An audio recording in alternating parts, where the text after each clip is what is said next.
If you are the person looking for your purpose in life, you make yourself relevant and develop the best version of yourself, this is the show for you.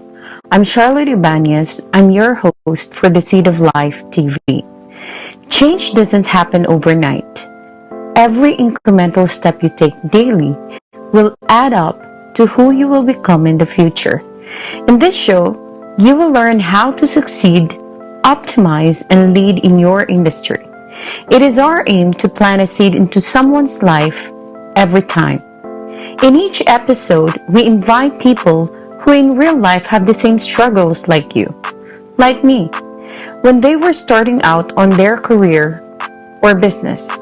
Like many of us, they started also looking for solutions, and through their tenacity and grit, they were able to discover what they were set out to do. Good morning, good evening, good afternoon, wherever you are in any part of the world. Welcome to the Seed of Life show.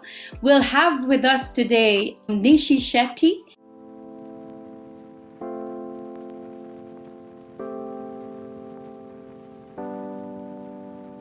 This transformational journey that people are going through as your client, what motivates you as an entrepreneur? Is there a saturation point? I'm kind of interested to know that. Is there a saturation point where I have heard so much negativity or so much problem? What motivates you to continue doing what you do?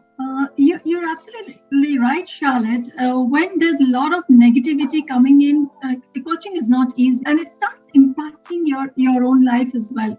And sometimes there is a danger that it could start getting transferred to your family members because you're not able to manage all of that within yourself.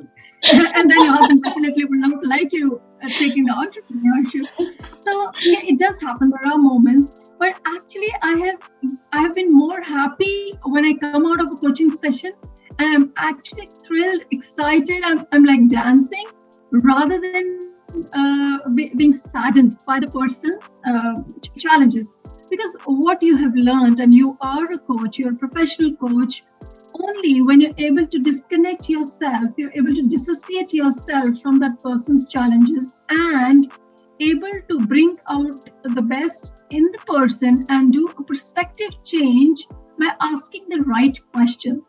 And that's the difference there's a difference between counseling, mentoring, and coaching that people don't know. They think a coach is a counselor or a coach is the mentor who will give you solutions. But that's not what a coach does. A coach listens to you and then asks you the right questions such that you change your perspective and mindset, and you get the answer out and you get the solution out.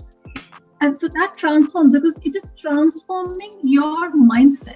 But as a mentor, through his experience, gives you, guides you. And a counselor also gives you solutions.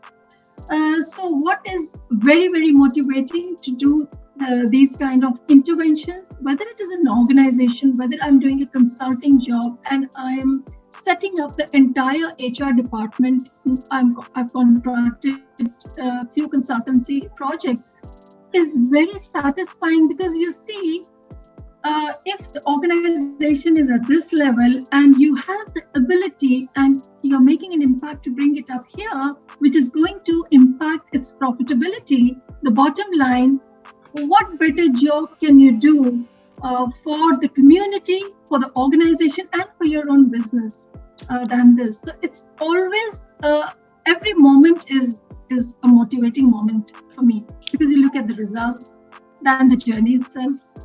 Mm-hmm. Thank you for making that distinction. And a lot of people oftentimes interchange those words, like a counselor, coach, and a mentor. And it's nice that you mentioned that, because I believe you are gifted in that, to dissociate yourself from the events or circumstances that your client is sharing with you. And it's a gift. It's difficult, at times you will be so consumed and absorbed to their story that somehow you got pulled in to their story, and it weighs down on you. So it's nice that you've mentioned that you need to dissociate yourself. So for people out there that are, our audiences out there that are aspiring to become a good coach. You are merely facilitating. You're not really, it's a different ball game than a mentor, than a counselor. So these are the things that you can learn from Nishi.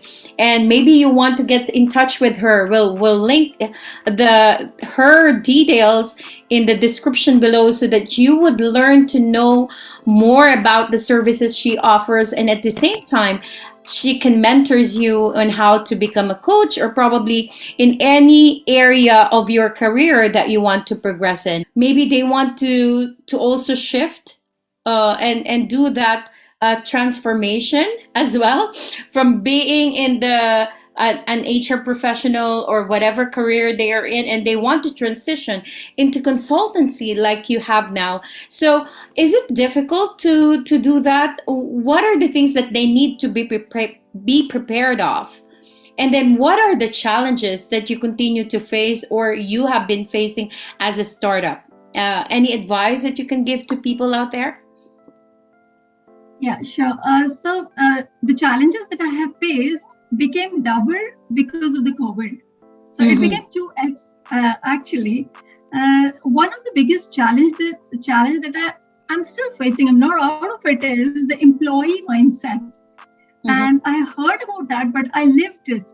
Every morning I'll get up, open my computer, work on it for 5, 6, 7 hours, and then close it up. And I make sure that I'm working extra hours because that's what I had in my mind. And of course, work-life balance is there.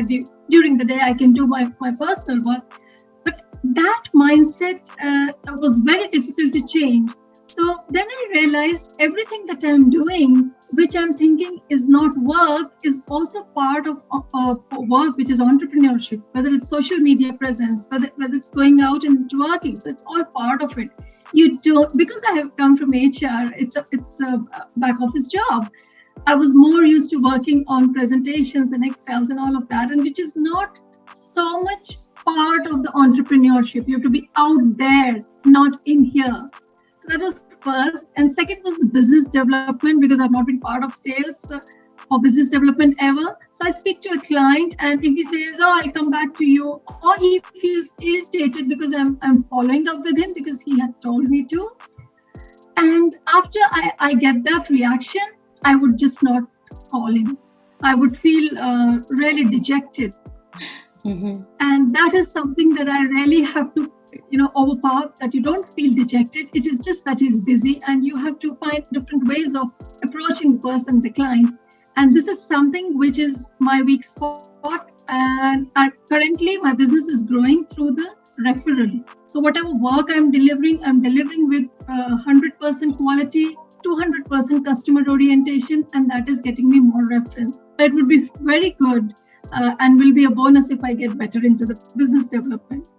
And third challenge is for any entrepreneur, I would say, look, you should know the wheel of entrepreneurship. So the wheel of entrepreneurship is basically different aspects of entrepreneurship. So people think I'm a good trainer, I can be an entrepreneur. That's incorrect. People think I'm a good cook, so I can start a hotel business. That's incorrect. You have to understand. What your skill is only the operational part of it. There is the business development part of it. There is an operations part of it. There is a finance part of it, which is very, very important. And then there is a marketing part of it. So if you don't understand how do you increase the margin, the bottom line, the top line, the profits, the cost, the entry cost of a business and the exit cost of a business, you can never be a successful entrepreneur, because your cost may be so high and the exit cost is so high that sometimes people are stuck by getting into a business, because if they sell it, they have to get this big cost which they don't have, and they are stuck for the rest of their life. So there was a time when somebody said to me, "I want to start a hotel. What do you suggest?" Choosing a business is also very, very important. So the hotel business is very capital intensive and it's perishable goods. Would you want to stuck all of that money, and if it doesn't run, can you exit out? So it's not easy. Now, in consultancy business, it is an low entry cost and low exit cost. So it is always good to start with that if you have the ability and experience to translate into a consultancy business or training business. And another point is loneliness. You do feel lonely because you are in a different space now. So a lot of people, firstly, you are judged all the time. Why would you move down from a position, a senior position, to getting into nothing where you're earning zero and you want to restart? So every time you want to explain your vision and the plan, and they still think you're mad. Yeah, even your closest, people, they still think you're mad, whether they say it to you or not. So that part in having to answer, and sometimes it impacts your belief, that strong focus and belief, your vision, your inspiration, and you start questioning yourself. Did I do it? Was my decision right? Did I do it right? Am I going on the right path? And when this kind of an award comes into your bag, you're in the right direction. So these are some few challenges that that everyone has to face, but still has to move on. And that's the challenge. That's the biggest challenge, to move on when you feel you cannot move on. Wow. So many takeaways. I myself have been getting a lot of insights from you. It's nice that you started off by sharing with us that we need to break the habits, the employee habits, because we are so accustomed in what we do daily back then. So when you become an entrepreneur, it's so hard to break an old habit, right? So it's nice that you put things in perspective. And another thing is that it's very important for entrepreneurs out there to remember this about business development, about marketing, about, ensuring that even though you're alone, you are still focused on your goal. So these things, it's different. I love the way you mentioned about examples. You cited some illustrations about the hotel industry and all that. That doesn't mean that it's like the same thing. Even though you know how to cook, doesn't mean you should own a restaurant. So it's a different ball game. It's just one aspect of the operational efficiency that you can bring onto the table, but corporate governance, business development are another story, or another things for you to consider if you want to become an entrepreneur. So those things that Nishi have mentioned earlier, we have to be cautious about this if we really want to progress as an entrepreneur. So what's in store for Niche Consulting? So I'm into 3 verticals: coaching, consulting, and training.